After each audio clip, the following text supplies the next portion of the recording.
did we try to make everyone a presenter so that they could speak, or mostly chat? You know, so it was a few months ago, and I remember that we would see their chat questions, and then I seem to remember that you would read them from the chat, and so I certainly remember that the Dallas meetup would have the moderator read the chat questions out loud. So kind of work through that like it's a question queue. So that could work. Yeah. Yeah, I remember doing that before. I also, though, remember we tried to get a picture with everybody, just to kind of post for posterity's sake.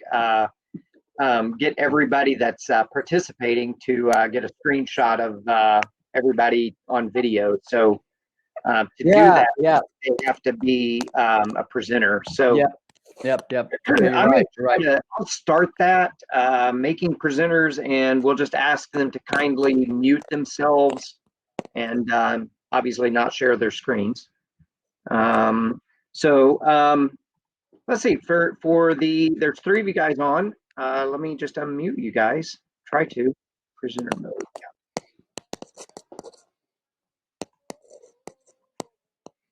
All right, Keyshawn, I tried to make you a presenter.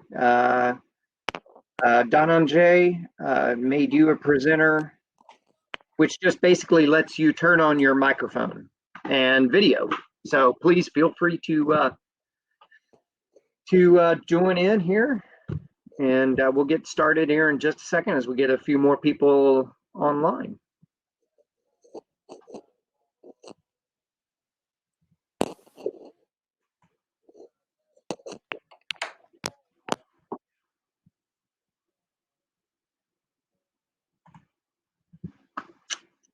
All right.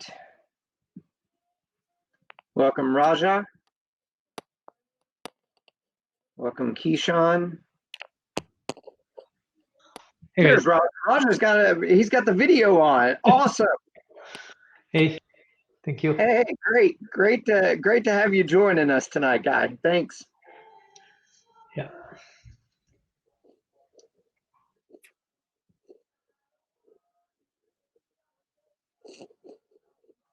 All right. Welcome, Gloria. Gloria, I just made you a presenter also, so you can turn on your video. We love to see who's joining us. Madava, welcome. Rose, welcome. Glad you guys can make it. DP, hey DP, you're back. I just made you a presenter so you can go on video. Hey, how are you? Hey, I'm doing great. How about yourself? Happy New Year. Happy New Year, keeping busy. We kicked off formally the MuleSoft project with Catalyst team and all. So that's great. Yep. Fantastic. My project. Yeah, you got that started this year? Yes, my project is the first one going live. Awesome. That's fantastic. Oh, you'll have to call me later and we'll talk about that. I'd love to hear about it. Yeah. All right.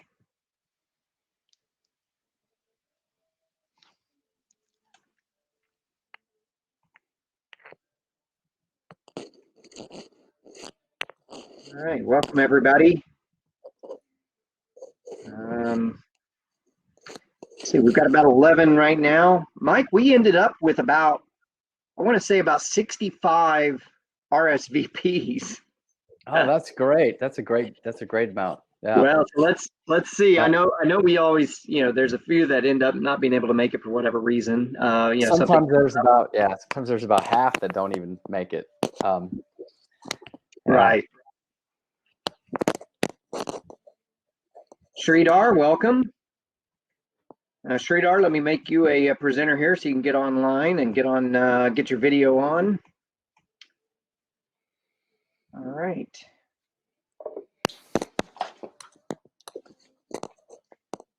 Madhava, welcome.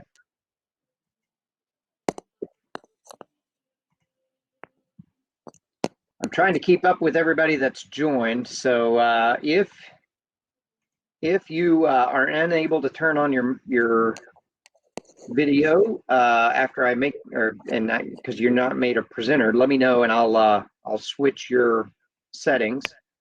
Leroy or Leroy, Mr. Brown. I'll call you Mr. Brown. Welcome. Gloria, welcome. Excellent. We're starting to fill up the room. This is good.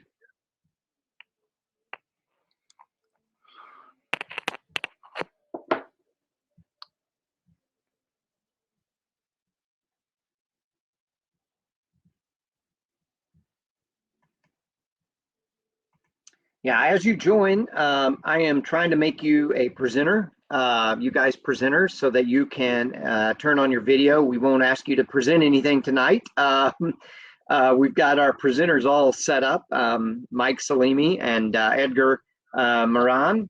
So we're looking forward to having them speak here in just a little while.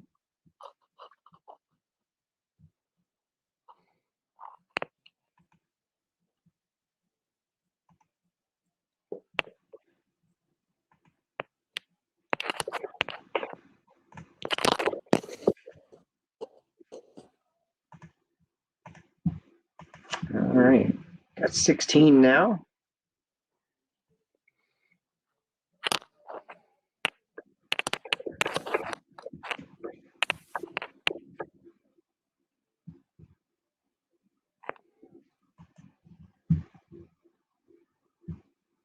Welcome, Matt Daly. See, you're on. I just switched you on to presenters. So, really glad to that you were able to join here.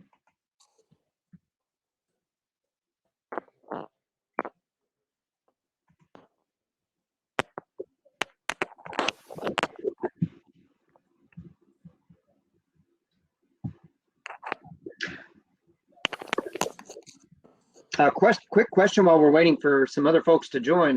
For you, DP, did you hear from Mariana about your voucher for the training? Yes, I did. Yep. Okay, fantastic. It took them a little bit longer to get that worked out, but I think that we are all set. They were supposed to reach out today on to everyone, but I think there were a lot of moves, office moves, and folks moving cities. In fact, the person that I work with directly on most of this stuff, she moved to Mexico City. So I think she's been pretty busy, and I think that may have been what held us up a little bit on that. So Yeah, in fact, I scheduled my training third week of January, but due to my project workload, I have to move it for April because great. Okay. we have tight deadline for deliverable by 31st March. Right. Yep.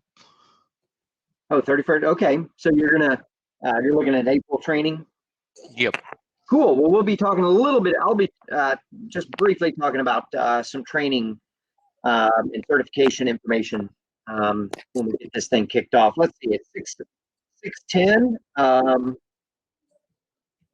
We've got about 18 in the room. We'll give this a little bit longer to try to get a few more. We've got about 60 that actually RSVP'd. So we'll see if we can get a few more in. We've got a really good program, I think, lined up for folks. We're going to be talking about some new MuleSoft tooling available. We always love hearing this part of the program, and we've got the a hackathon winner with us this evening. So really looking forward to his presentation as well.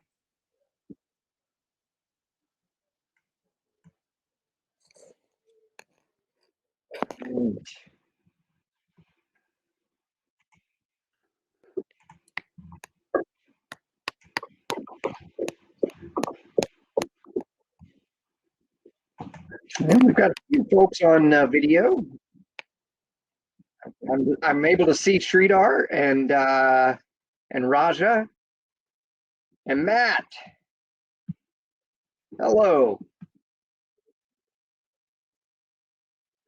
Fantastic. Yeah, and I remember last meetup we had some issues with that. This is a new platform, Bevy, for doing these virtual meetups, and of course I can't wait to get back into an in-person meetup situation so that we can, you know, find a good restaurant and bar or something to go to and have some appetizers and good face-to-face conversations. So it'll be nice to get back to that. Hello, Jim. Hi, Rose. How are you? I'm great. Good to see you. Good to see you. Fantastic. Yeah.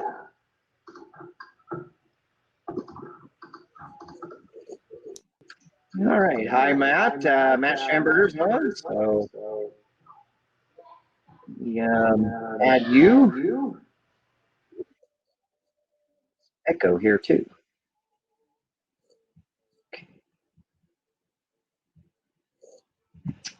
All right. I've tried to switch everyone's video and audio capabilities to on. So if you should be able to see at the bottom of your screen a mute and a stop or a mute and a video button. So we like to, one of the things I like to do to share with other MuleSoft meetup groups is to share the pictures from our events. So since we haven't been able to get together in person and do one of those big selfies, you know, where I turn around and I can kind of take everybody's picture, we've been just taking screenshots. So I'll be doing that throughout the evening as well a little bit. So jump on the camera and we'll get started in just a second.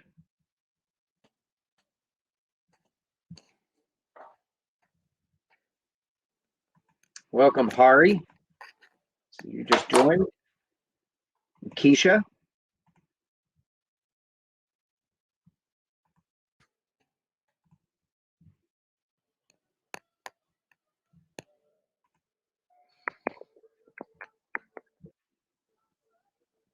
Karthik, welcome. Good to see you on.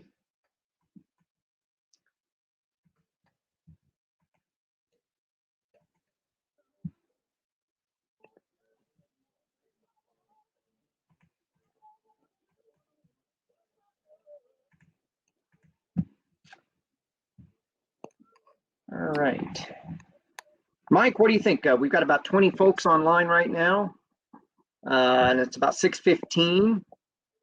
Well, you want to give them till 6:15? Well, I think that some of the people who showed up on time have been waiting around a while, so they shouldn't wait around for those that are late. So I think agree. we should start soon. Yeah. All right. If I can just ask folks to mute while we are going through some of these presentations, so that we don't end up getting some echoes and stuff like that. Feel free to keep your camera on and all of that kind of good stuff. Welcome everyone to the Houston MuleSoft Meetup group. This is our 10th meeting. We've got a good group of presentations tonight to go through, and welcome to 2021. We made it. We made it out of the 2020s. So I don't know about you guys, but I'm pretty excited about that. So let me just do a few brief introductions. My name is Jim Andrews. I work for Capco. I'm a principal consultant there, and run the MuleSoft service line. And I am going to be doing one of the presentations talking about training and certification tonight. It's definitely something that it's near and dear to my heart, education. And then we also have Mike Saleme. Mike Saleme is principal consultant or principal client solutions engineer with MuleSoft. A regular on here. If you guys have ever been to one of these, you've seen Mike. Mike is going to be giving a product update to talk about the MuleSoft Composer. And this is a new platform that they rolled out in December. So looking forward to hearing what he has to say about that. We've got a special guest tonight, the hackathon winner one of the hackathon winners from December, Edgar Moran, is with us. He is an integration engineer that works for Twitter.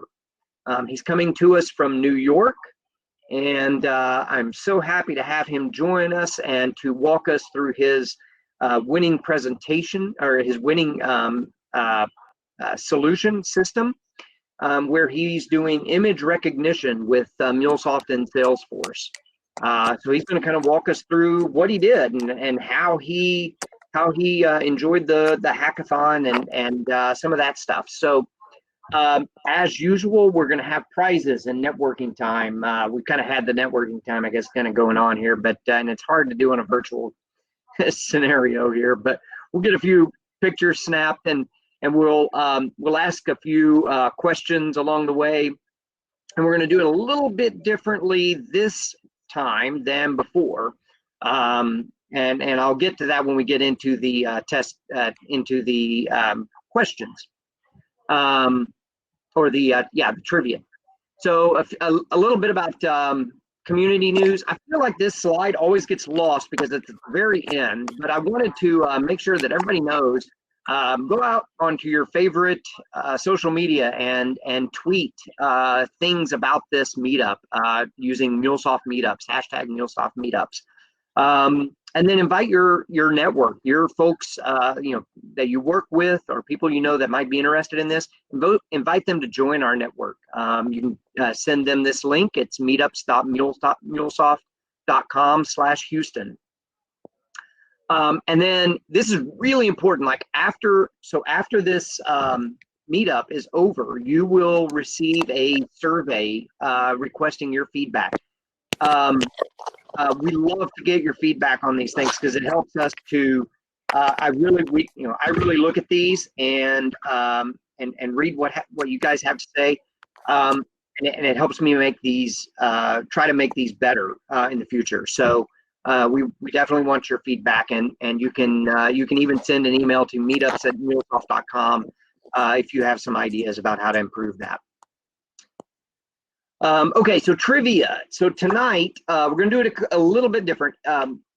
If you already won a trivia at a meetup in a previous at the last meetup that we had, then please don't try to win again this month. We're going to try to keep it rotating or keep other people to win. Yeah, I see Matt Daly kind of going, man, I was looking forward to a second round of training, but trying to give everybody a chance. We are looking to do one set of trivia winners each time. Make sure if you win, make sure that you put in the chat a way to contact you, because that's otherwise I may get away from here without having your name in an email. So make sure that I have that. My email I am putting in the chat here. It is jim.andrews@capco.com. So you can send me an email if you win for the winners of this thing. And the other thing that we're going to do tonight that's a little bit different is we're going to ask more questions, more trivia questions. I thought this would be good because I wanted to get several from Mike and several from Edgar.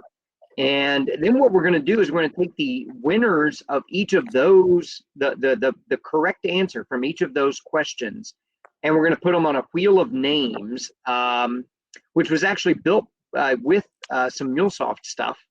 And we're going to spin the wheel and we'll select the winners from that. So you got to win the trivia, and then you've got to spin to be selected off the wheel. So that's kind of how we're going to run that today. Let's see, it's our second meetup here on this Bevy platform, so hopefully it holds up and works well. But if you've got any kind of feedback or anything like that on it, definitely let me know, and I will, we'll try to work that out for the next time. All right. We're going to be doing a survey, and I'm going to be asking these questions or putting them on the shared screen here using Mentimeter. So if you'll go out to menti.com and enter code, and you can do this on your phones, that's fine as well. You're just going to need to enter an answer. Enter code 4984561, and that will get you into the survey. And let me just do a quick check to see if that survey is running. Let me see.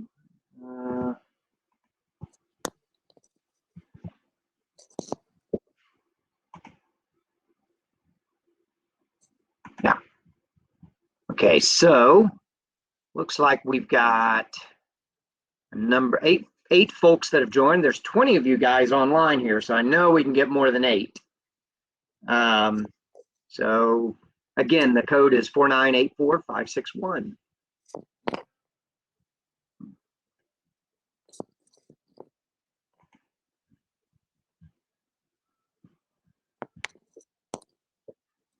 Yeah. Okay, so that's going to be next.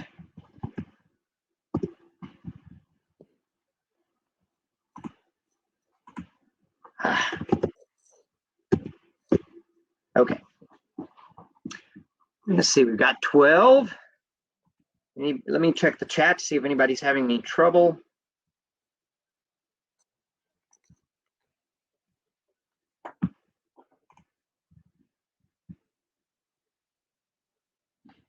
$13. Give you all a couple of more minutes, and then we'll kick it off with the survey here. This initial survey is not going to be part of the trivia.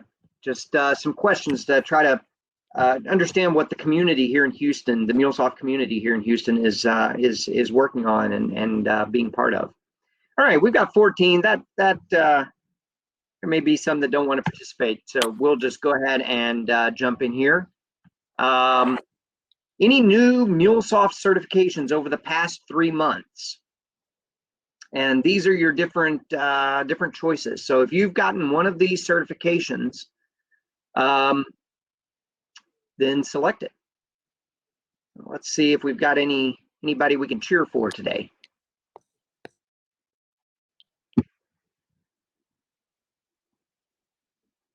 All right, so we've got 2 new Mule 4 developers and 1 platform architect.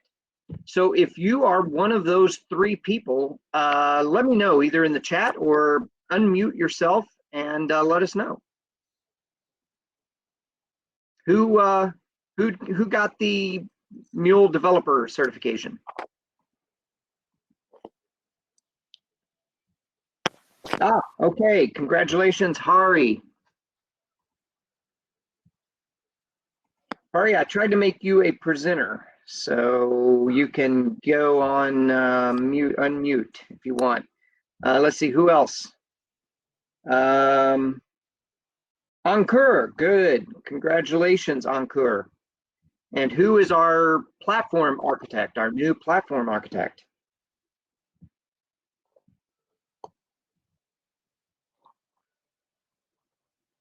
Keyshawn. Congratulations, Keyshawn. That's fantastic. I always like to celebrate the new certifications. So that's great. Good job, guys. Keep studying. All right. Now let me go to the next one. Maybe. Okay. All right. I don't know why it's doing this. Okay. Are you participating in any training in the next 3 months? Matt, I know you've got your voucher now, so I got to have at least one yes on here.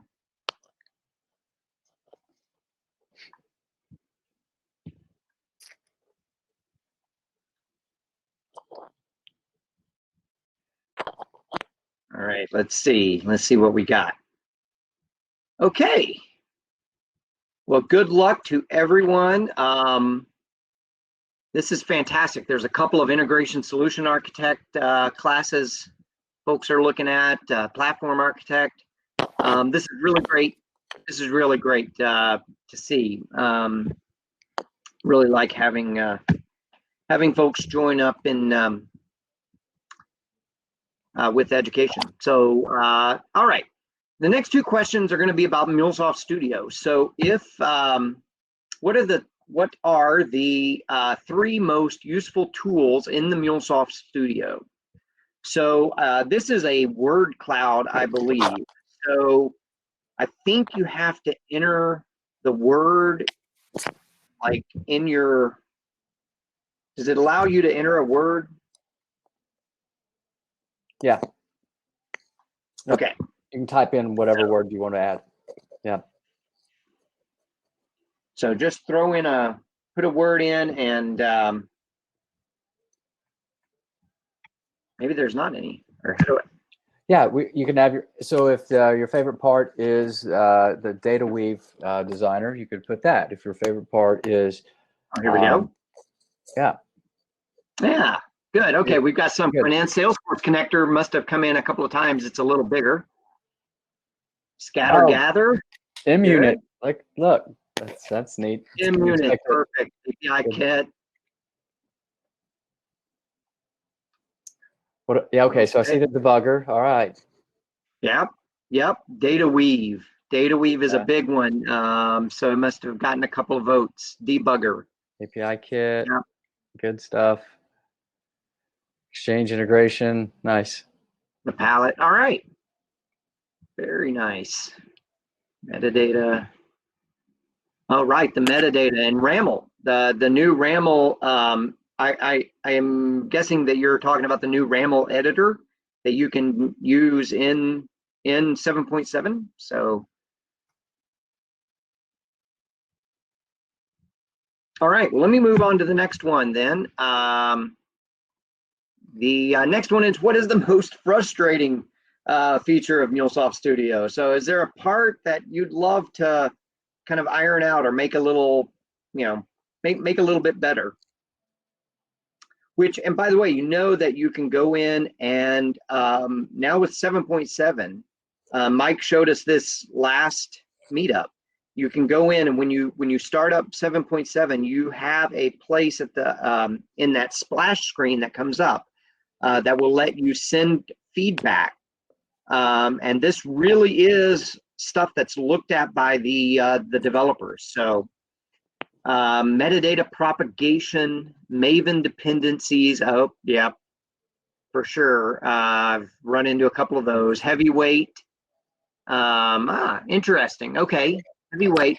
Mike, that might be an interesting one to kind of scrape on tonight with your presentation. The data weave editor, JVM hangs up. Okay. Yeah.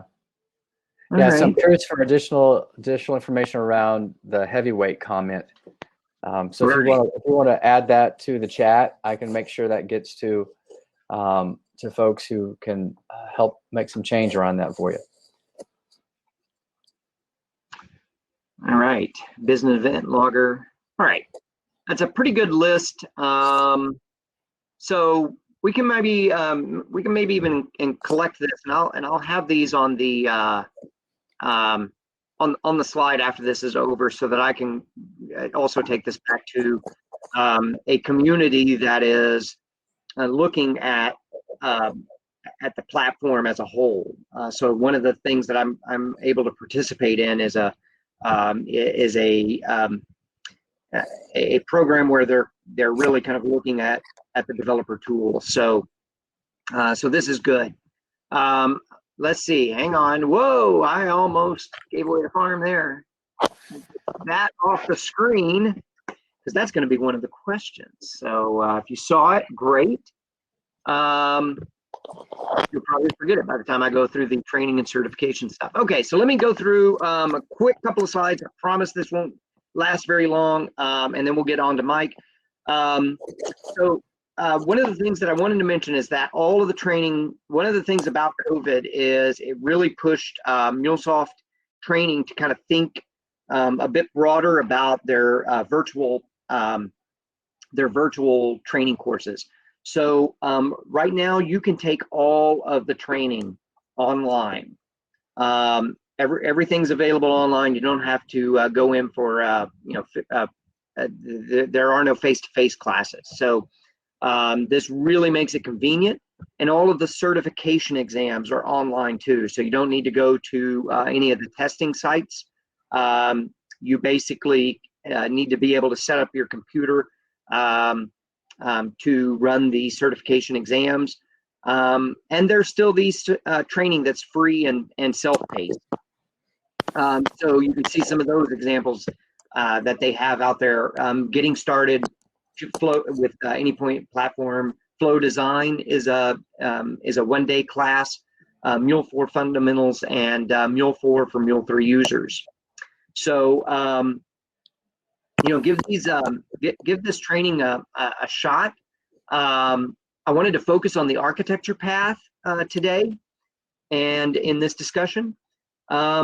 So there's two architecture paths available. One is the integration architecture, and this has basically, you need to be MuleSoft certified, which you would take the fundamentals course, followed by certification for that, followed by the integration solutions course. And I took this probably in September last year, and it's a fantastic course. I would highly recommend it. It really covers a lot of really detailed and very interesting patterns and things about architecture within the Mule platform. Highly recommend you folks try to take that course.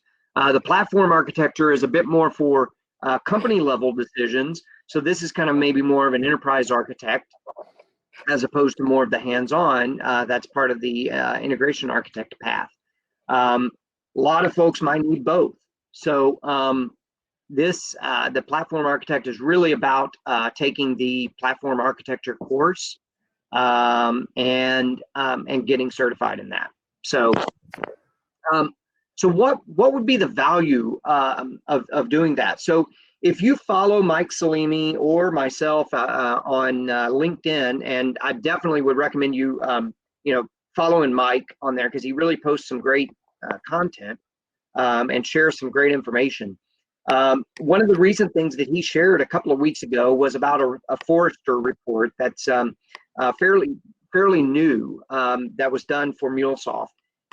They show in their study that they did 235%. And I thought I read that wrong. I thought it was maybe 23%, but it's 235% return on investment for organizations that invest in training their technical workforce in with MuleSoft training.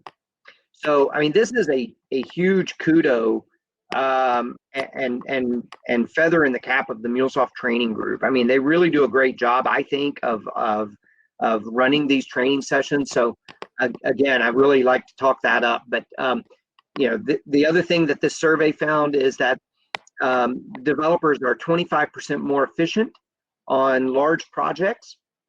And by the way, you can get the 23-page report by going out to the blogs.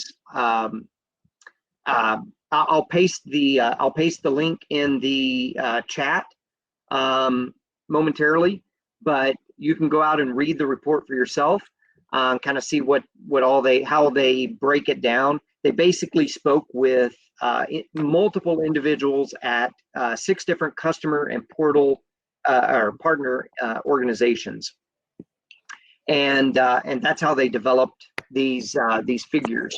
So this is some pretty impressive things that you can really take back to your managers and your companies to show why they should let you spend some time at a MuleSoft class, and hopefully that would help. That'll help give you some leverage there. And the MuleSoft training team's #1 goal is equipping teams to fully utilize all of the platform features. So a lot of times you can go into Studio and you may, if you haven't gone through training, you may just not know all of the different things that are available within that. And they really do a pretty good job of exposing you to all of the different features and functionality within Studio and within the platform. All right.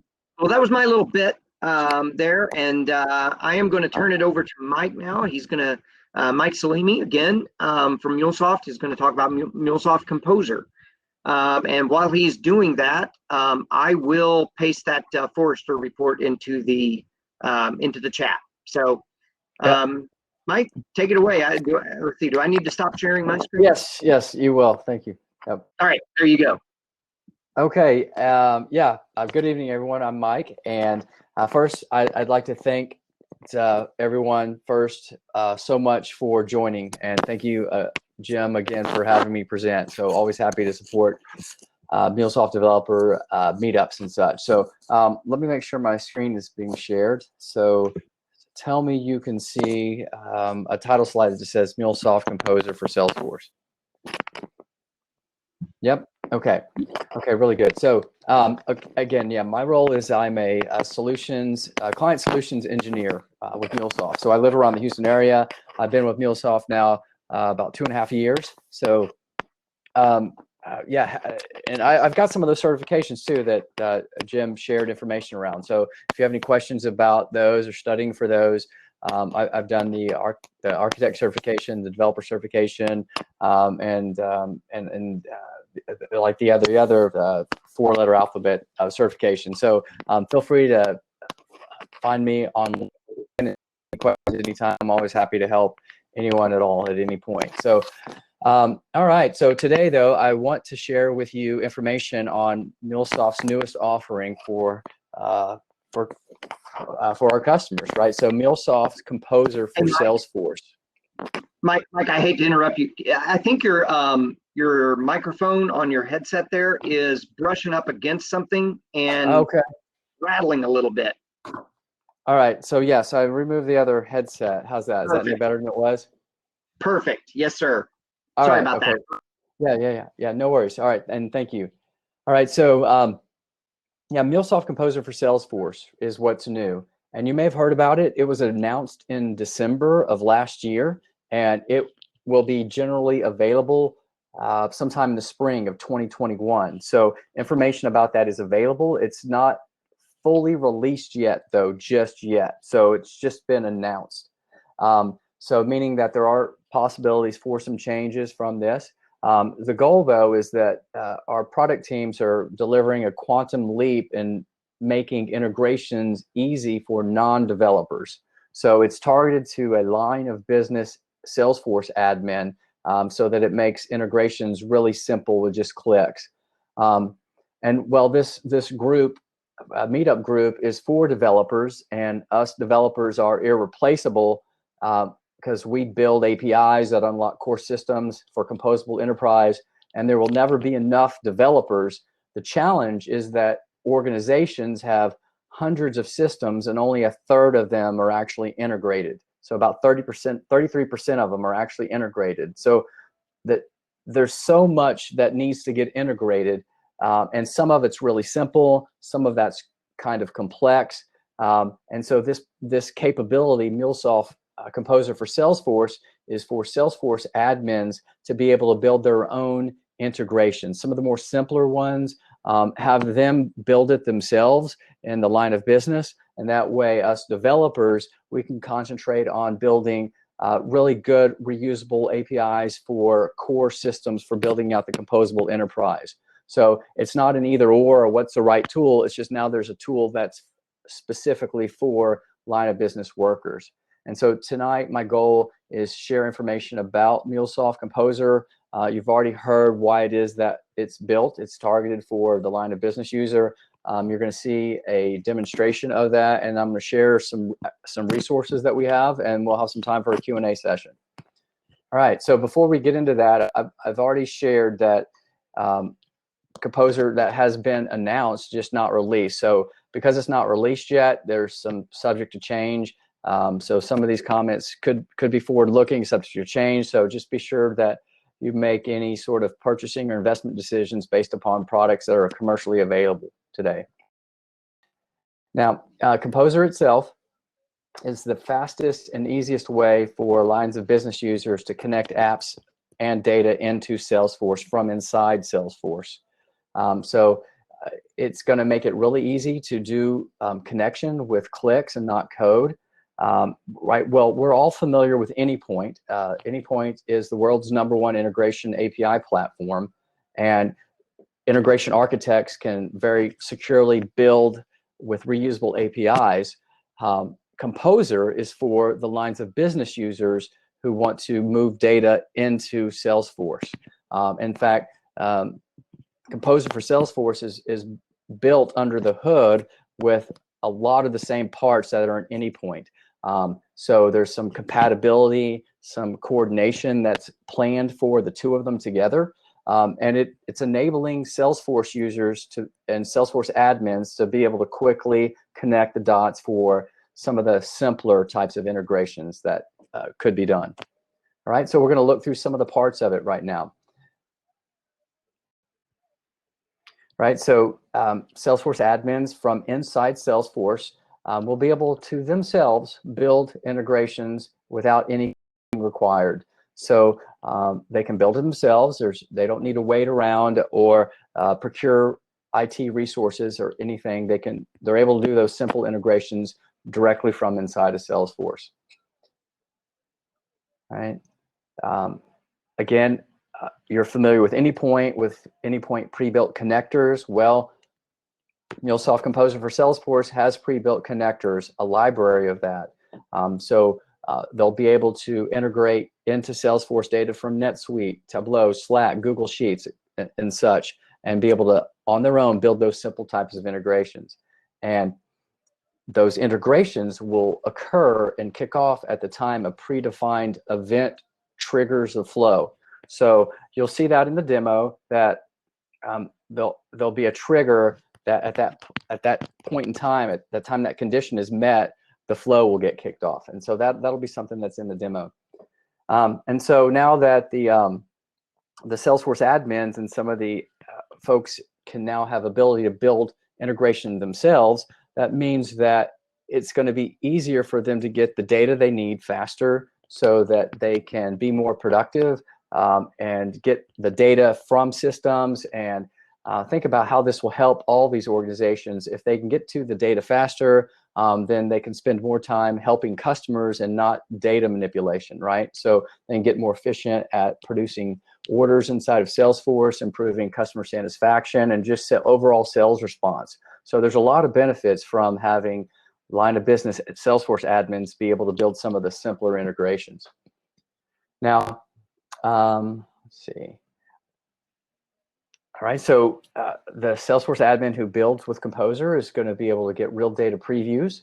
And so like I mentioned, it works alongside of Anypoint, meaning that data may be provided outward via Anypoint at some point will be available to Composer users. So think of them hand in hand.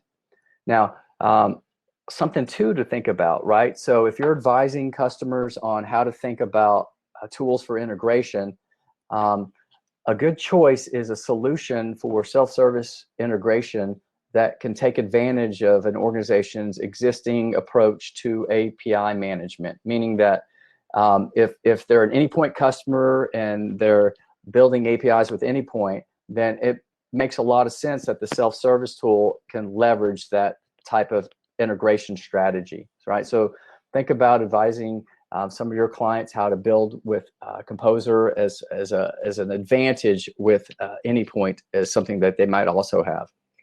All right, and that's part of the data preview capability. And then of course, just like what you'd expect, monitoring is possible. So if the Salesforce admins are building it themselves, they can monitor themselves. And if anything goes wrong with the flow, they can get alerted to that and then take any corrective action so they can start to quickly resolve any issues that occurred. All right, so that's kind of like the slide overview of what is Composer. Next, we'll see a demonstration. All right, so remember, this demonstration is going to show just a part of what Composer can do. This use case is built around configure to quote system where, well, let's just take a look at that. So what we see here is a dashboard for Northern Trail's sales operations. And so a sales ops manager who has sales reps, dozens of sales reps, realizes that his sales reps are running into delays at the quoting process, right? So I have this sales ops team, and I build quotes, and I put products on my quotes. So baseball caps, jackets, graphic tees, mittens, and such. And so I get a quote that I'm building for a customer. And then what my sales reps do at that point is that they then need to go over to the product inventory system that is NetSuite, that's in NetSuite, and then be sure and verify that there are 200 caps in inventory, and there are 50 puff jackets and 200 graphic tees and 100 mittens, and verify that those actually exist in the inventory system. And then the next thing that my sales reps would do as a sales ops manager is that they would then reserve that in the product inventory system, and then lock that in, and then say it's reserved, and then move the quote to the next phase. Now that type of data is what we call the swivel chair process, where sometimes the sales reps are building quotes, and then they'd swivel over to NetSuite. That's the kind of scenario MuleSoft Composer is perfect for.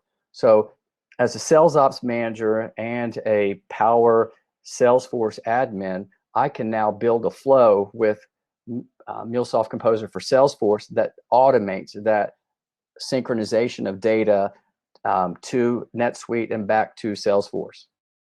So I'm going to go to MuleSoft Composer. Now MuleSoft Composer is now accessible directly from inside of Salesforce.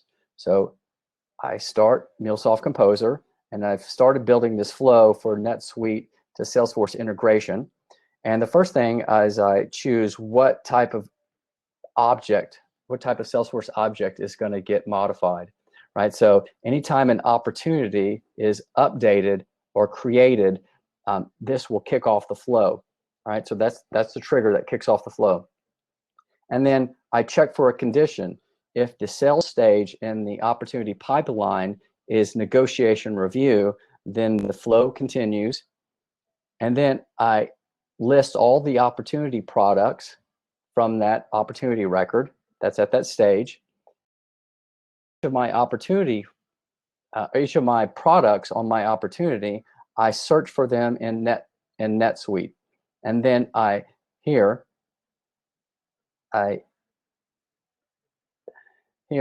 in NetSuite, I reserve the quantity in NetSuite, and I specify a release date for the quantity. So there's like an expiration date for that. And so that performs a reservation of that in the NetSuite product system.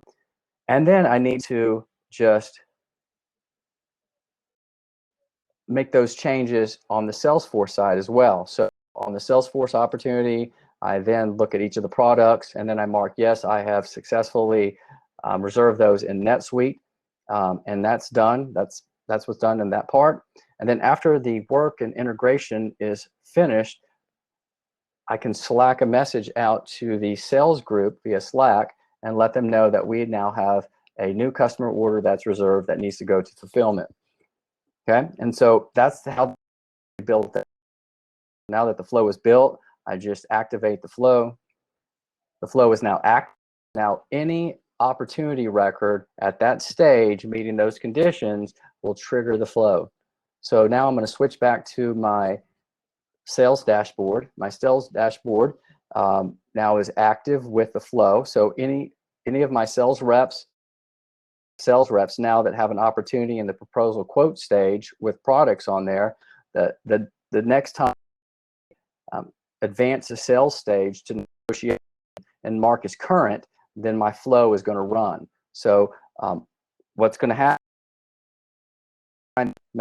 goes on, if you will, and bingo. So that's reached out to NetSuite and reserved it in NetSuite, and then marked that as reserved back into Salesforce. So it's really quite simple looking at that point. However, if you think about the dozens of sales reps that are needing to do that process, it makes a really huge difference in the big picture.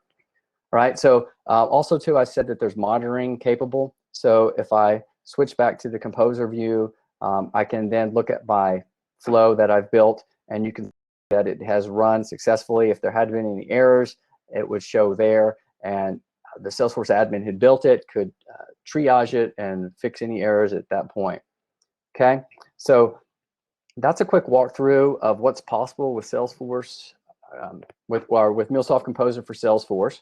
Remember, NetSuite is just one of several connectors that are going to be available.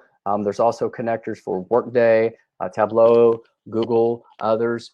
And so just imagine with Salesforce and Workday connectors, power users can build out workflows for help with onboarding or getting back to work and tracking testing and location of employees and contractors and such. So a lot of things. And so again, the goal isn't to do anything to replace what's possible with Anypoint platform. The goal with Composer is to let some of the power Salesforce admins be able to, by themselves, build out some of the simpler integrations. All right. Now, let's see.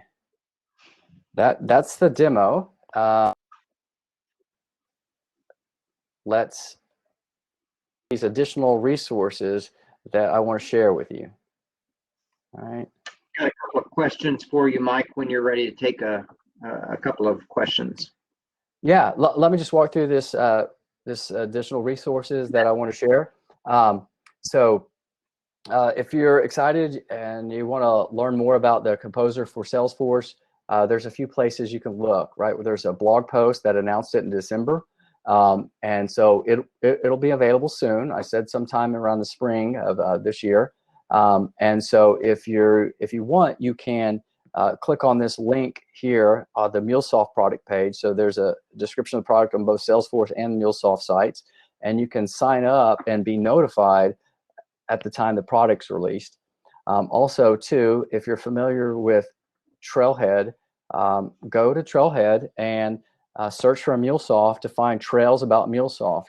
There will soon be a Trailhead specifically around Composer. So that's something that you should look for there. And so I also want to say that there's some really exciting additional innovation that we're planning for customers that maybe aren't Salesforce customers for being able to build integrations easier. So that's something that we should have some more information for you at another meetup, and I can share at that point. So just look forward for continued innovation around around some similar areas soon. All right, so with that, yeah, happy to answer any questions. Awesome. So just real quick, before I get to the questions, Mike, I will, just for everybody's knowledge, if you go out to the meetings.mulesoft.com/Houston website and go to this meeting, you'll be able to later this week be able to get these presentations, or at least part of these presentations there, and that'll include that slide with the links. So if you want to just click on those links later, we can get that set up for you. Also, Mike, you may be able to then post those links in the chat, but definitely I would just go out and look for this meetup. It's also being recorded, so you'll be able to just kind of fast forward to this section and check out those links as well. Okay. Oh, thanks, Mike. You just dropped them in there. So first question comes from Rama, who asks, Rama Krishna, who asked, how different is it from Flow Designer that's in the Anypoint platform already? Yeah, you could think of it as an evolution of Flow Designer, right? So right now, Flow Designer is available within Anypoint, and what I showed you is available for Salesforce. It's different in that way. Yeah, good question. Awesome. Let me add a follow-up question then to what Rama asked. Are you able, like in in Flow Designer, you can pull in other APIs that you've built and made available, right? So are you able to do that kind of within the Composer as well? So the initial release of Composer works with the connectors and templates, and that's the plan to work with the connectors and templates that I shared with you. And so yeah, so what I'd say it's like a lot of software is that first phase, expect a certain amount of capability, and second phase, a certain amount of capability. So at this point, the plan is what I shared with you. Yeah, thank you. Okay. Perfect. We also have a question then from Sridhar. Sridhar asks, can Composer and Anypoint platform be synced? I mean, let's say a line of business user does some Composer app. Can it be published and downloaded as a Mule app in Studio and vice versa? That's a really great question, and that is the vision, right? So I shared some information that under the hood, MuleSoft Composer is running on Anypoint under the hood. So with that, then you can imagine, you know, as an Anypoint developer, all the possibilities with interoperability and such. So that is about all I can say today on at what point what is possible. Yeah, so it's a good insightful question. Yep.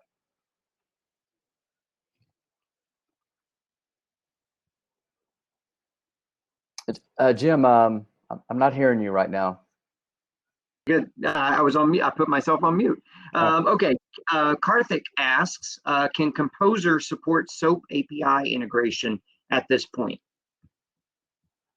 Yeah. So the initial release of Composer is the connectors and types of templates and data sources that were shared. Yeah. So if you need that type of advanced interconnection, Anypoint's going to be your better route. Gotcha. All right. I don't see any other, not seeing any other questions at this point. Anybody else have anything? And definitely you can feel free to speak up if you've got, if you want to just go off of mute for a bit to ask a question.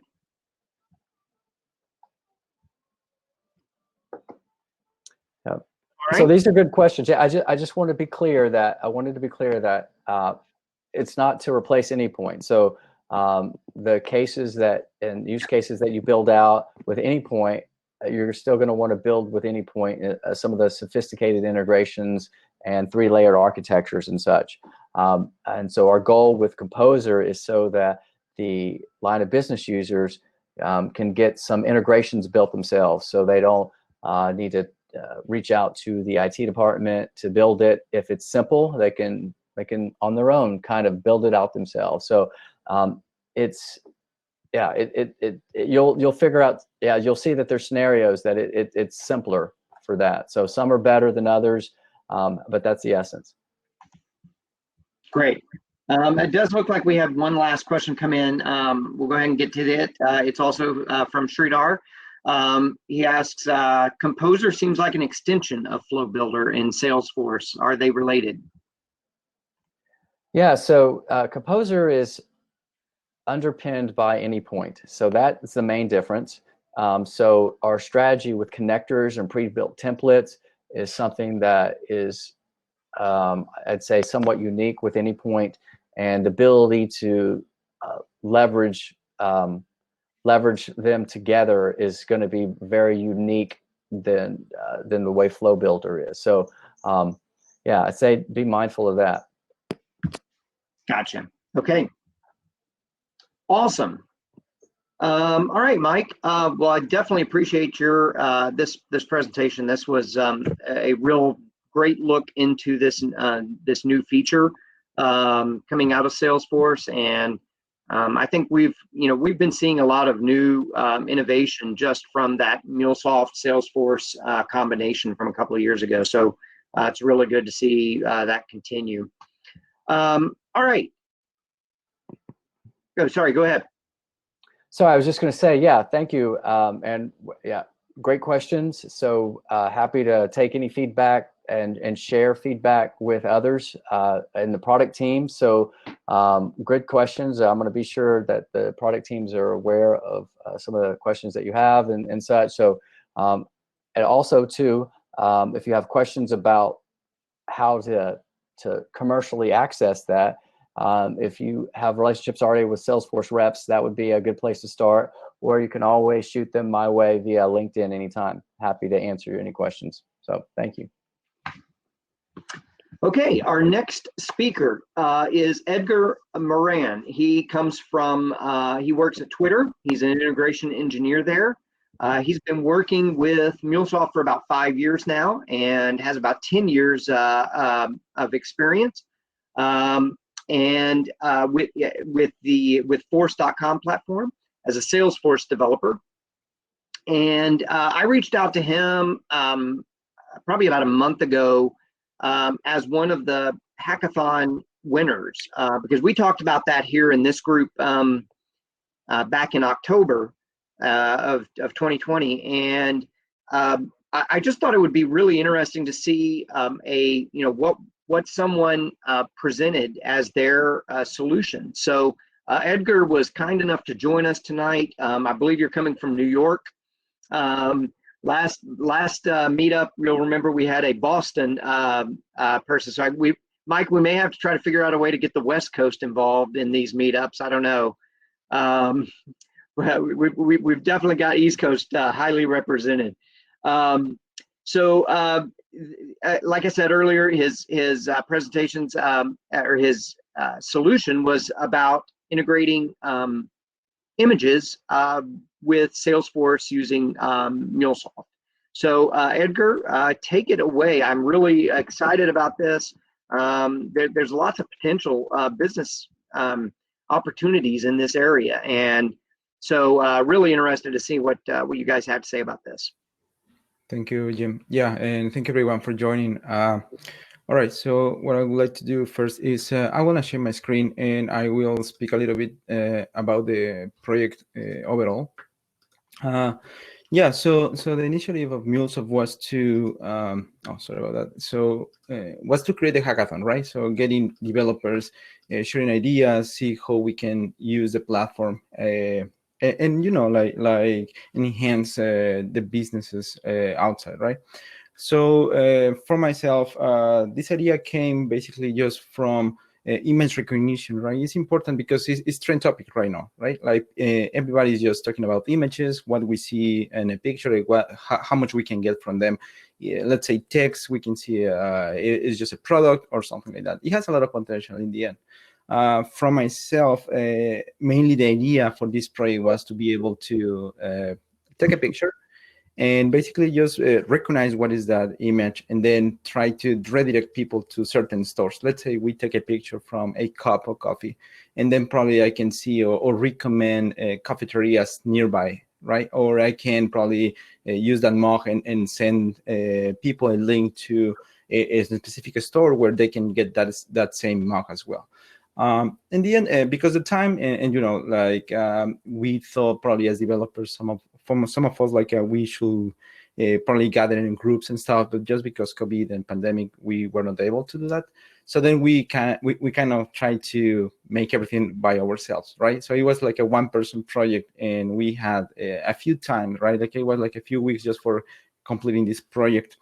So in the end, what is the idea of this project? So mostly, and how was built basically? So there's two pieces basically. One is Salesforce, as I mentioned, and you mentioned. I have worked with Salesforce before as a Salesforce developer, and I know at least from 5 years back on the latest that they released in the technology, how we were able to actually make API calls from Salesforce into external systems basically. Also, Salesforce provides a way to create mobile applications, right? Or at least to render certain application on a mobile device. This is called, or was called Salesforce One, and then just became just Salesforce, right? Salesforce for the cell phone or Salesforce Mobile in the end. So in the end, with these capabilities, what it came to my mind is like how we are able to actually use that, and then from Salesforce and from the mobile app, trying to take a picture of anything and basically send that information of that image into MuleSoft. And then is where MuleSoft is come to play, right? So, and the best practices on API-led connectivity as well that we have here a lot of on the MuleSoft community is just basically separating everything on layers, right? So because of time and everything, I know we can probably did or I could do better on this, but basically I try to separate those layers, right? So we have a system API. This is a system API. Basically, what it does is call Amazon recognition API. So there's no like a connector from MuleSoft that we can use right now. But in the end, using a JavaScript, basically, not JavaScript, but a Java code, an SDK that we can use from Amazon, I was able to actually pull that information, right? So sending an image decoded in base64, I was able to retrieve labels, right? And the label basically tells me what the object is from that picture that I took. Now, the way it works is we have this system API that calls Amazon, and also I have this process API, which basically is using and calling to this system API, sending information to Amazon, but also it's talking with Salesforce, right? It's in listening mode. It's opening an API to receive that image, transform the information that we receive, calling Amazon, and then getting the information back to Salesforce, so we can notify at the same time when one image was processed. And then in Salesforce, we can have that image and the labels created. But also, I try to also demonstrate on the process API that we are able to show information right away as a web page, right? So MuleSoft can serve as a web server as well at some point. And if we want to show to the end user certain information, we don't need to actually host anything outside just for showing simple information. So we can use MuleSoft and the capabilities that we have as far the subscription that we have allow us. Certain data. In this case was images, and also was like the labels that we retrieved from Amazon. And also something that I implemented at the end was just like including tweets that came with the hashtag based on the labels, right? So basically, if it's a cup of coffee, basically I can say, okay, this tweet came just from the Twitter API, and I can show what people is tweeting about this thing, right? And it was just pretty much that. So in the end, the idea here is, and what I would like to show you guys is how this application is working, right? How these three components or three applications are working together, and in the end, how they are showing this information in real time, right? So I don't know if someone has any questions. If not, I can just jump into the demo. That'll be pretty quick anyway. Questions in the chat, Edgar. So okay. All right, so I'm going to jump into the demo. If somebody wants to look deeper into this project, how it was built, this was just published in DevTO. We share the hackathon projects there. You can just jump into the project, and there's some GitHub links that you can use for trying to implement it yourself, because in the end, the idea is just to showing and trying to share how this was built, and you guys trying to use the small pieces. It can be the whole thing or just a few things or that just for your business or for your ideas as well. All right, so you guys probably are seeing my screen, and basically what I'm sharing there is the two applications, right? I have a AWS recognition process API, a process API. This is the application that receives information from Salesforce, and this application basically talks with the AWS recognition API. So these two applications are connected, and I will share with you also how is the Salesforce thing. So how the Salesforce was built, basically. So I have a visual for page. Basically, it's a way to create custom pages inside Salesforce and showing custom information. And then that specific page can be rendered as mobile, right? And you can tell Salesforce, use this page as a mobile application and use JavaScript or any other technology that you want, just in order to do whatever you want to. In this case, for myself, was to be able to use the camera from my mobile device and being able to use that image and send it over through other system, okay? So what I'm gonna do right now is I'm gonna share the screen of my cell phone, so you can see how I would to the cell mobile application. Just give me 1 second. All right, let's see. It's taking a little bit. Okay. So I assume you guys can see my cell phone. Jim, tell me if you can see them. I do see it. Yes, sir. Oh, all right, cool. So then this is the mobile application, right? It's named Salesforce. It was Salesforce 1 before. And what I did is I just created in a small application, Mule Hackathon, right?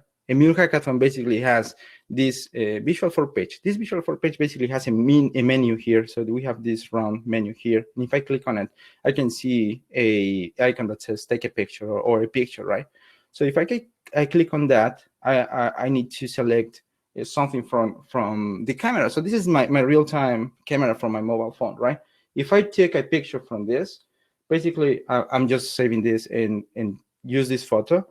And when I save this information, basically says, I'm just gonna send it to Mule. It says image sent to application, and you will send a push notification back with the application or the image was processed, right? So I need to wait here. So at some point in the bell, I will get a notification saying your image has been processed, and this means that the application basically what it did basically is it came to the process API. I'm gonna show here the logs. Yeah, let's see what it says. Sorry, it's taking a little bit of time to load, but basically the information comes here. Okay,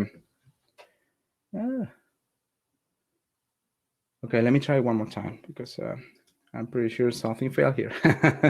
as usual, something has to fail, right? But I have the wrong thing to actually trust this much.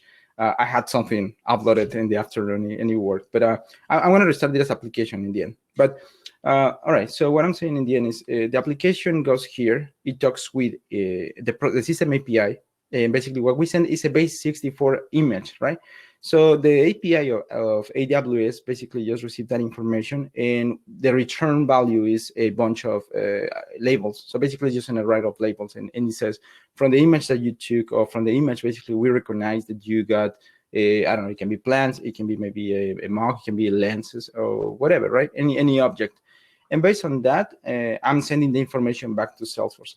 So, and just for showing this on Salesforce, let me see if it's worked here. No, it didn't work because it didn't come back. So when it comes back, basically we have a record that is called image hackathon or hackathon image. Yeah, hackathon image. Let's see. Okay, so it's this image, right? So what I created here is a one record that has almost nothing on the information, but if I go into the related piece of here, I can see on the attachments, and actually, I got the label, so, well, it's strange. So I have an image here. Where is it stored? It's in content document, right? Before we used to use documents or attachments, the standard objects from Salesforce, but eventually they moved that to content link because it's you can store more information there, right? So from that, or from this image, and it seems it's working. Only what it fails was the session going back to notify me that was processed, right? So in here, we can see the labels, right? So the labels were created and were pushed. So if I go back into the process API, once it's up, I'm gonna show how this looks like, and I will try to make another testing to see if it works this time. But in the end, let me see if I can get a preview download. All right, so we have this. Just one second. Also, sorry about that. The computer is a little bit slow here. All right, so let's look here. And all right, so this is the picture that I just downloaded from Salesforce. Okay. So, and from the labels, we see that his shelf, home decor, interior design, indoors, plant, and potted plant. So basically it recognized these items, and we can see how accurate the API tried to translate that image into labels, right? So it says 99% is a shelf, and completely right? And 98% is decor. So in the end, that's kind of accurate. I couldn't take it just further because it's harder, right? So I tried this AWS API, and that's great. And Google APIs looked even better because he could even recognize, let's say from a t-shirt, you can see actually what the t-shirt says, right? And you can identify trademarks and say, okay, the t-shirt is maybe a Nike or something like that. And you can probably do more with that. But so far, I guess just for the purpose of the actual project, it worked, right? Now, it's pretty much what it does, right? And what I would like just for finalizing this demo is just to trying to make another testing, but also show you the portal, right? As I mentioned before, the process API has a portal. It shouldn't be there because based on the best practice, it should be like maybe in a not even into the end user interface or API layer, right? But in the end, it's nice to show how we are able to demonstrate and show graphical information to users. This time was images, but it could be like a graphical thing and basically just using some JSON and some JavaScript code. I was able to show this, right? All right, let me see. It says it's still loading, but I'm gonna give it a try. Edgar, are you using? I think you mentioned the call out to AWS. I'm assuming you're using that recognition service that they have on AWS. That's correct. Yeah, that's the actual API. So they provide an SDK, right? And basically they expose this. You can create a few keys just for authentication purposes, and then just be able to use it. I'm not sure, and I didn't investigate well what is the cost. I assume it has some really good cost, depending on how much images you are processing. But definitely, it's just like depending on the business and which use case you want to use. The cost, right? So still the application is loading here. I mean, is working. And as you can see, I've just clicked on the process API link. So as you can see, this is the actual Cloud Hub application or endpoint, right? And what I'm using here is I'm using a load static resource component. Just I'm rendering a folder full of all my CSS JavaScript components, and that's it, right? I just try to make like a similar Salesforce page, just kind of on the look and feel. But in the end, what it does is you can see here the record that is coming from Salesforce. You can see the image that I picked from my cell phone, and the labels that we received from AWS. And on the right side, we can see the tweets. So we can see here tweets coming from the actual platform, and they are related to. It can be like again, so it can be a shelf, home decor, it can be plants, it can be whatever, right? So I'm gonna try to make another quick testing just to see if this time works. Where are the tweets coming from? Like, is that like, how are they related to that picture? So basically, what I did is it's pretty simple. So I just concatenated these labels, and I convert them into hashtags. And what I'm saying is in a small query to Twitter that says, bring me all the tweets that you can find that contains these hashtags. And so people might put like a hashtag shelf, hashtag interior design, or something like that. Oh, okay. All right. So I'm gonna try to make another quick test here. So I'm gonna just grab my lens. Just 1 second. Let's see if this works. Sorry about that. And save. And let me share this. I don't know if so far anybody has any question. I'll be happy definitely to. Edgar, this is Sridhar. Can you hear me? Yeah, I can hear you. So I'm just trying to understand the overall design very, very quickly, not to take too much time. So you have this app created. I mean, what is the technology you used to create this mobile app? Yeah, the platform is Salesforce. Oh. So this is all built on Salesforce, right? And the mobile app, as you can see here, is the Salesforce app. Before it was called Salesforce One. It was at the beginning when they wanted to kind of compete with Cordova and Ionic, for example. Those are small applications that use the cell phone, but it doesn't use all the hardware on the cell phone, right? Right. So it was a nice way to have mobile applications, but it was more like a HTML just rendered into a cell phone, basically. Right. So basically, you have the Salesforce app, which captures the picture and directs stored in I think in an object, right? Maybe a custom object, I think, in Salesforce. And maybe a controller reads that custom object and converts into the binary stream of data, probably. And the controller, is it making an Apex REST call out to the MuleSoft API, or is it publishing an event? How is interaction between Salesforce and MuleSoft happening in this scenario? Sure. So basically, the way it works is, as this is a custom code, as I mentioned, I have a controller, right, in the Salesforce side. So it's an Apex controller that is attached to the Visual 4 page. And what I'm doing is some call outs, right? So basically, the call out is based on events, right? So it's like I save the image, and with remote actions from the the controller side, basically I'm calling a JavaScript code and say, okay, whenever this image is saved, capture the base64 of this image, save it into Salesforce in content document, but at the same time make a call out to Anypoint platform. Okay, so you're making a call out. Exactly. Okay. Okay, yeah, and in the end, what I'm doing is also exposing a REST API on the Salesforce side, because we need to have open that door, because whenever MuleSoft finishes to process all the labels, I need to have a door open to receive them and store them underneath the actual image, right?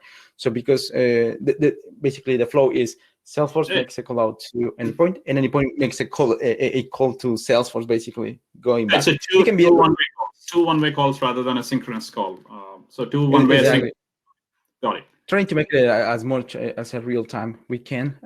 Obviously, if we talk about like a volume, like a high volumes, it's not going to work like that. But for small scenarios, like a people that is probably on the field and they want to report something right away, they can even get reports. They can get even the images right away, and they can see them, right?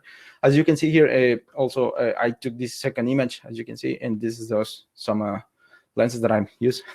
So I just took pretty quick the image from my cell phone again, and it's checking that there's a human, there's fingers, accessories, a person, and some glasses, basically. So I guess the recognition API actually works pretty well. And I guess just obviously a lot of room for enhancements, right? So there's a lot of that we can do from here. But in the end, again, so it's just like how we demonstrate that we are able to use MuleSoft, not just for integration at some point, but also like a way to show people certain information, right? It can be the image.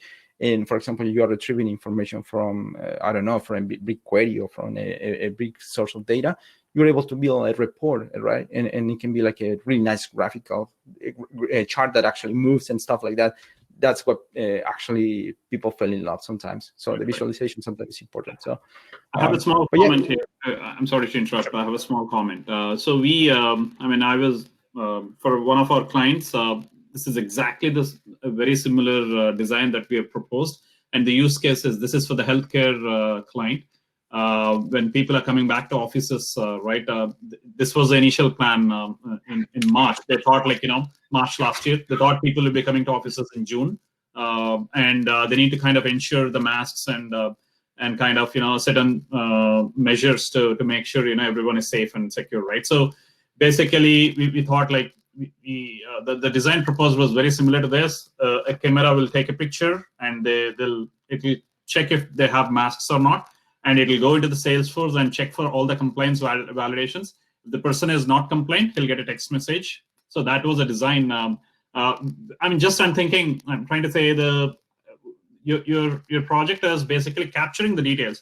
Now you can actually, how you can utilize that by putting it into the real use case. I mean, real scenario, right? So that's an example. Exactly. Yeah. And then it's a demonstration. We know that there's a lot of businesses outside, right? Like this can be used for whatever. You said healthcare. It can be used like field work, right? Like people just going and taking evidences, pictures from something, and just filling formularies or surveys and things like that, right? There's a lot of potential, I guess, on this. And the good thing is like it's just a template, right? And it can be moved as people want. But yeah, definitely, this is what I got. Definitely, I wanted to have something more like robust, but the timing is just like and it was just for fun in the end, right? when it's for fun, you can just like enhance as much as you want. Yeah, and I guess that's pretty much what I have. I don't know if anybody has any other question. All right. One request, Edgar, is to I was looking at your blog too parallelly that you kind of just pinged. If you can add that overall flow, right? Either that is missing, like what is the starting, like what's the next, and where is all the overall flow. That would really be helpful for us to kind of design things in a similar way, or help us to see how this kind of project is designed. No, definitely, and I will include something. Yeah, no, definitely. Thank you so much. This is awesome. I've got kind of an overall question for you. Tell us about how you enjoyed the hackathon. What was your experience just going through the hackathon process? I mean, I know that they had several days or a couple of different meetings that they had scheduled where you kind of asked, refining questions and stuff like that about how to do stuff. So kind of walk through how you felt about that. I'd love to see our Houston community next year, take the top 4 prizes, right? And so what did you guys think? So no, definitely I enjoy it. It's a really great way to see more than what actually we see on the papers or in the blogs right away, right? So if you talk about MuleSoft, it's always talking about integration, moving data, exposing APIs and things like that. In the end, the hackathon allows you to just brainstorming more things and kind of going further, right? Like this time, people go into the LIT things, just like this kind of project as well. So going more beyond that, right? Like we can do more even with the platform. As far as the platform allows, we can do whatever we want. I really enjoy it, and it was fun because in the end we have a lot of work, obviously working in regular our projects, but having something aside like this makes you spend more time, right? Like I was really working out of the office time and just like waiting for continue working on this. And then it was like a error in success thing, right? Like you do something, it's not working. Okay, let's see what is not working, and trying to figure out which way you can demonstrate this is a better solution.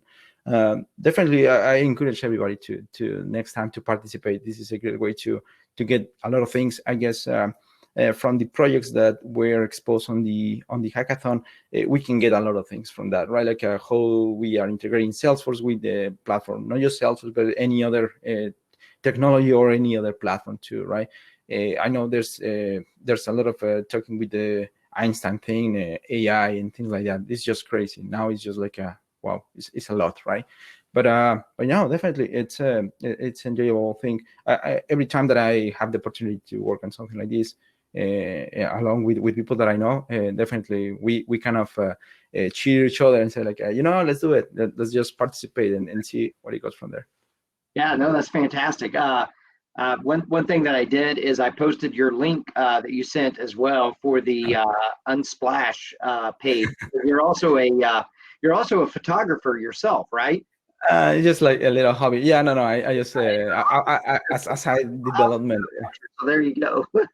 Yeah, no, as side development, it's something that I really enjoy too. Is taking pictures and really enjoy that. And a lot of people and either other companies that use those images. So I never thought like they will be you can capture that for people, right? Like they can use them. Right. Yeah, and I don't know if I'm allowed to talk about the extension, Jim. Oh yeah, absolutely. So there's a Chrome extension that you built. So why don't you just kind of I guess paste the extension link in the chat for folks. And this is something you built for Anypoint. Anypoint platform. Yeah, so we some friends we gathered some brainstorming things, and then I came up with building this extension. It was not my full idea, but I was working with other friends gathering that information. But basically, this extension is great because I haven't seen anything for Anypoint. It allows you to see basically schedulers that you have in your org, basically schedulers and alerts.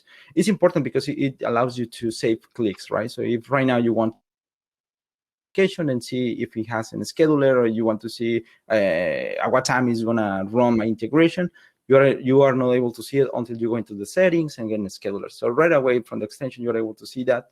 You're able to see your alerts that are attached to those applications. And what I want to is it's premature right now, right? But a few people has installed this, and I guess it has some potential too. So I would like from the community also gather some feedback and see how we can make it a better. And also if it's useful, definitely just make it grow, right? Right now it has just a few basic things, but definitely there's again a lot of room for enhancement, and based on the feedback is how we grow. Right. Awesome. I just pasted a link to the extension in our chat here. So if you guys are interested in looking in a little bit more detail of that, check it out. All right. Thank you, Edgar. I definitely appreciate that. If we were in person, we'd be giving you a round of applause. And I do appreciate you coming to Houston to do this via New York. So congratulations again on your hackathon win. And definitely plan to be challenging you on that next year. And I hope some more of us on here will also be doing the same. All right. Real quickly then, let me share my screen because we're going to jump into some trivia questions. And so before I do that, you know what, before I do that, let me get everybody to try to get on your video so we can get a good screenshot of all of the great people that came out to join us tonight. We got a few. We got 5. There's one. Okay, thank you, Juan. Awesome, Raja. I tried to give everybody presenter rights so you could get your video camera on, and I'll just take a quick screenshot of this once everybody gets on, or we'll get a few more on. Anybody else want to join? There's DP. I knew you'd get in on it. All right, this may be it. I'll go ahead and, Karthik, excellent. All right, let me do a quick screenshot. So I'll give you a count to 3 here, and cheese. 1, 2, 3, cheese.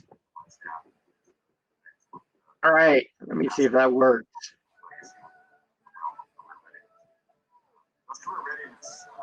Okay.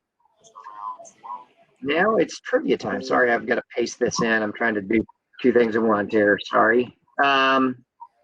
Okay, so now let me share my screen. And as we get winners, I'll drop your name into the wheel of names, which it looks something like this. So the first question is, it comes from, let me get, sorry, I haven't muted. I haven't shared screens yet, have I? All right, cool. So the first question comes from Mike Saleme's presentation. Organizations rely on as many as 900 different applications to keep their business successful. On average, how many of those systems are integrated? What I'd like you to do is drop your answer in the chat. That's like, man, I know the answer. Okay, Rama says 200. Hari, 23%. Let's see. Oh, we almost, gosh, Mike, that's close. You see that one, Felipe? So close.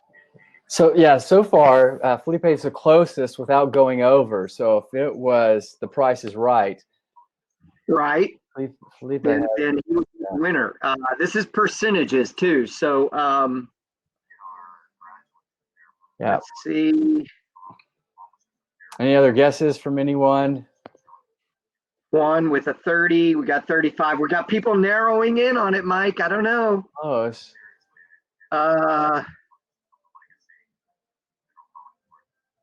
It's killing Matt because he knows the answer, right? 35. Boy, okay, I'll give you a hint. It's really close between the 32 and the 35. And it's neither of those. Yeah. Okay. No, we go. We got an answer. Juan. Juan. Juan. All right. All right. So I'm going to drop Juan's name onto the wheel of names. Get that up here. All right. So we'll put Juan. Wheel of names, huh? All right. We'll just go. We'll go first names here. Juan is in the winner's circle here. So very cool. All right. The next question, also from Mike Saleme's presentation about Composer. In what layer is the Salesforce functionality placed, and why the decision to have it there?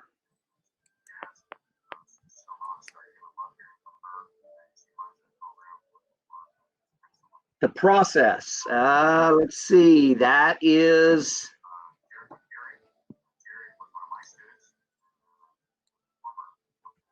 Not right. Nope.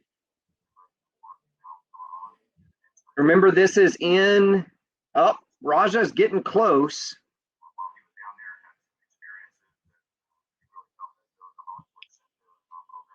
Mike, you have any hints here? Remember, guys. So Composer is running in Salesforce. So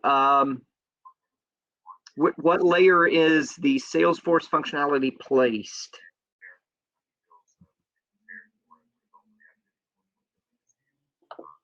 The flow, the UI.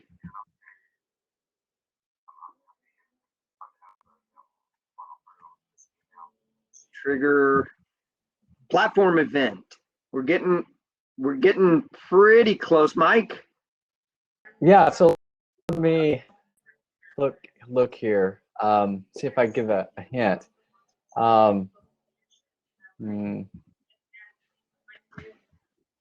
Give me a minute to look through some notes. So one of the, yeah, sorry, Mike, go ahead. Sorry, I didn't hear you. What? Go ahead. You were looking for try to find a hint.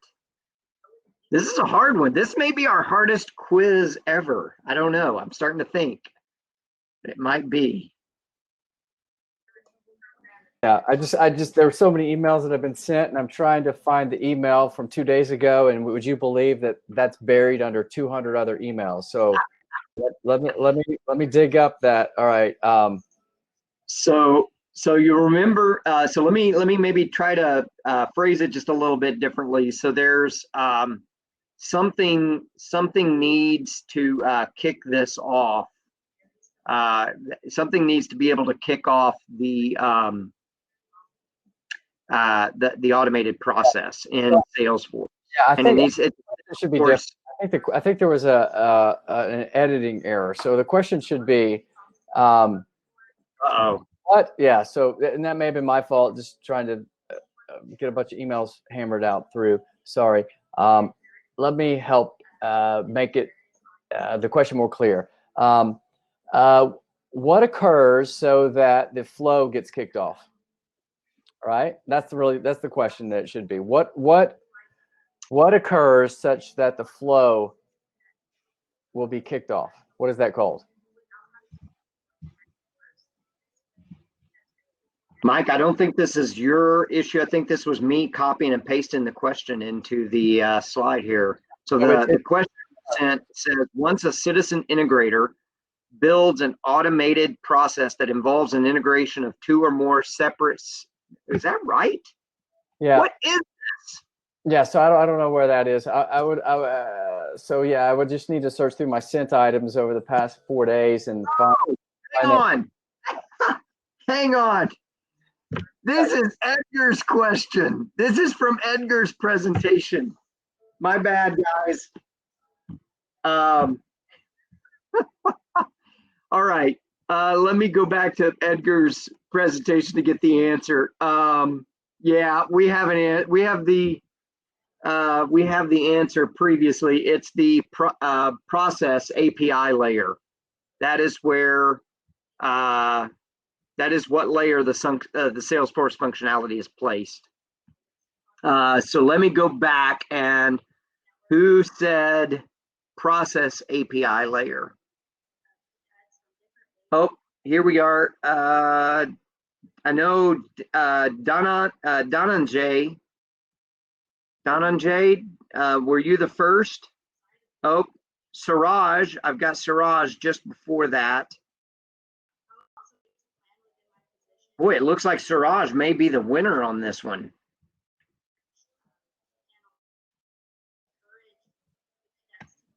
Siraj is smiling, so I'm thinking maybe, yeah, I think he threw out process layer. So we're going to have to give that to him.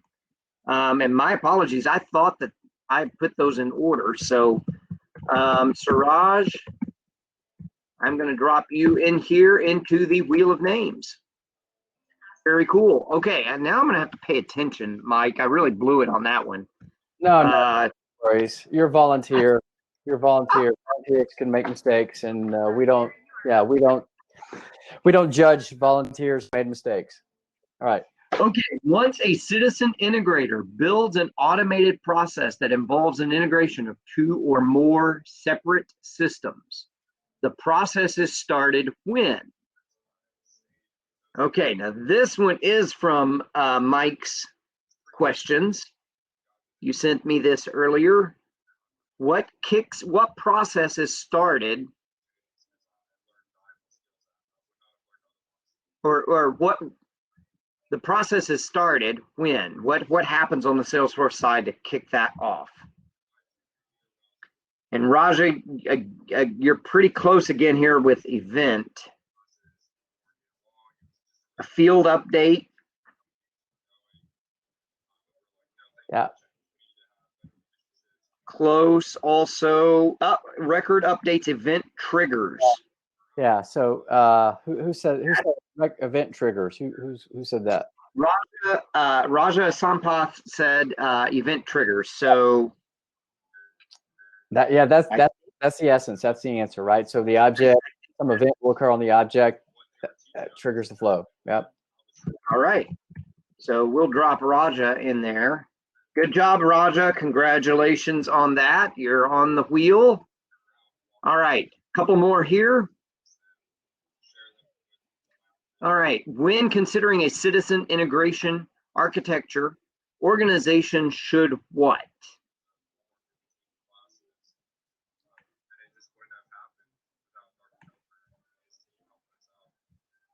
What do they need to do? They need to do something that, boy, I'm trying to come up with some hints here, Mike. This is yours.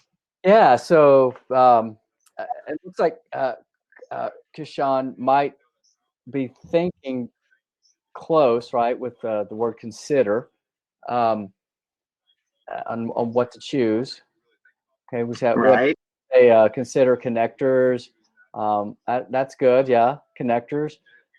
Access, non-developer. Yeah. So what we're saying is that, remember, MuleSoft Composer for Salesforce is built on similar same technology that is under Anypoint. So Anypoint platform and MuleSoft Composer for Salesforce is built off of Anypoint platform. So there's future direction of interoperability between the two. So you want there to be a similar strategy. So you want to have an integration solution within Salesforce that supports the organization's API management strategy, right? So that's the answer, right? So how close are we? Who got close? Boy, we got. Let's see, Harry. I wish I'd have seen something in here about API management. Let's see who's the brave soul who answered first. How about we do this? Let's see. Let me change this question to is this solution available today? Oh, that's a softball. I had to come up with something, Mike. All right. Well, Hari threw it out. He said no. Did we get a no before that? Keyshawn gave us a no. Hari, you were just that close, man. That close.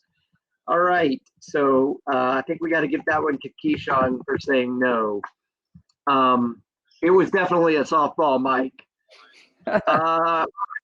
Let me see what's next. This is just fun. Let's see what component. Okay, this is from Edgar, and the question is, what component allows us to render the portal and let us see the images and what we need to consider when it's implemented?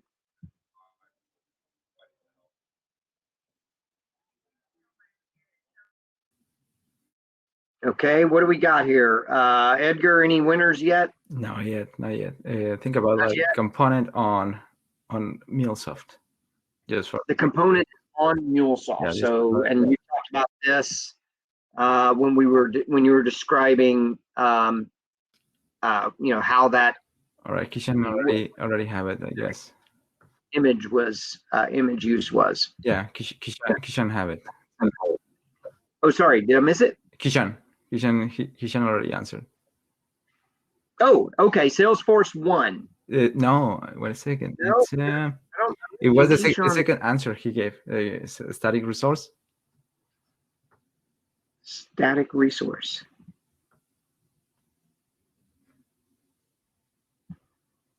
All right. So all right. Yeah. So he had it. Yeah.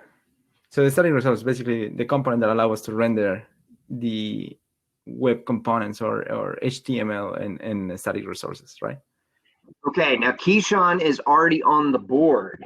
Keyshawn.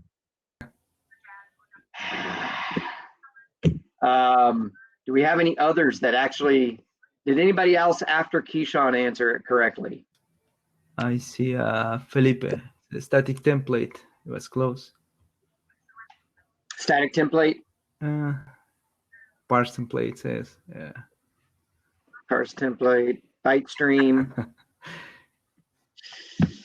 To flip a coin. All right. You know what? Hari is on there. Hari said, he retweeted, or I guess it's not tweeting. He re-entered right after static. All right, Hari, you're on the board. All right, does that sound fair to everybody? I don't know. I want to be fair. Let's. I'll drop him on the board, and we'll go to the next list. So we're still gonna have to spin the names. So we'll see what happens. From the project overall, what is the most important piece Edgar said he missed to implement? Edgar, did you say this in the talk? Oh, there you go. I guess just the first answer is there. Felipe already answered. Felipe was listening. Excellent. It wasn't. I didn't say it explicitly, but as you can see through the layers, I mean, I never talk about security, right? And it's something important that we should consider, but I missed just because of my time. But yeah, definitely something. It's a must to have. Awesome. Okay. So here's the fun. Now we've got Juan, Suraj, Raja, Keyshawn, Hari, and Felipe going for the big win here. So let's give this thing a spin. Hari is the winner. All right, Hari. Congratulations. I'm going to drop your name over here into this place where I've been keeping screenshots. So, all right, send me your, I've got your name here now too. Great. All right, now let's get another winner. We'll remove you from the wheel. We'll get 3 winners. Keyshawn. All right, Keyshawn. Great job. All All right, Keyshawn, make sure I have your email address so I can send you the information about claiming your training. All right, we'll move him, and we've got one more left. And here goes the spin.